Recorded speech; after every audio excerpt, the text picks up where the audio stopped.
Hello guys! Mangaon na pudta. Mamahaw dala pa ni Utto. Ang oras karon guys kay 3:33.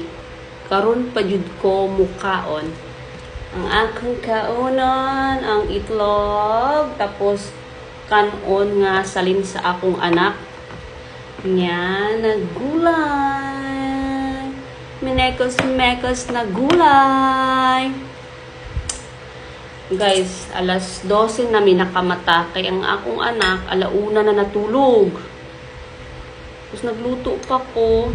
Nagpakaon pa ko sa iya. Dugay, mga manugkaon ang bata, no? Mapapaghuman ako ligo. Nya kaon na kung balik. Mura nag-fasting food gikan, guys. Nagkaroon ako ng kaon. Sa oras na. Pero nagkape ko ganina mga alas, pag mata na mo mga alas 12. Kape no, alauna ba to? Nagkape ko.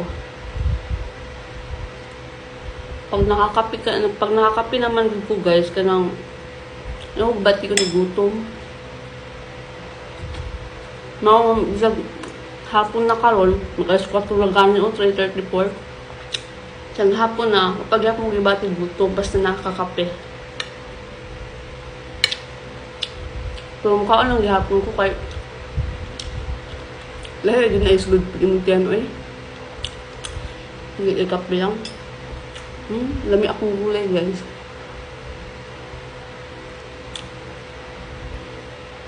So isari ay ang gulay.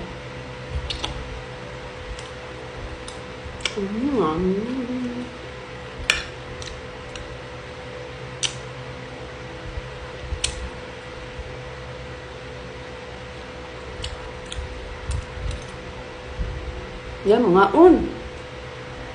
Wala akong naglagaw og itlog. Nagprito no og itlog. Duwag yapon ka buok. Para busog. Akong last kaon pa ikatong gabi kung duwa ka buok itlog. Nagkape ko ganina. Ikaw na kung ka balik.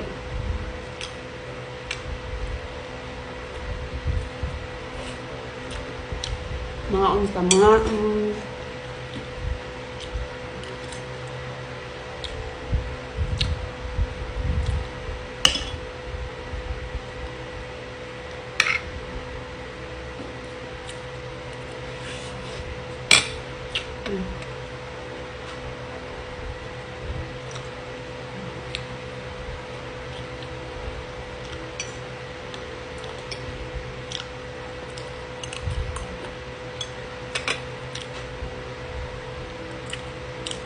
So, maora to guys. Bye!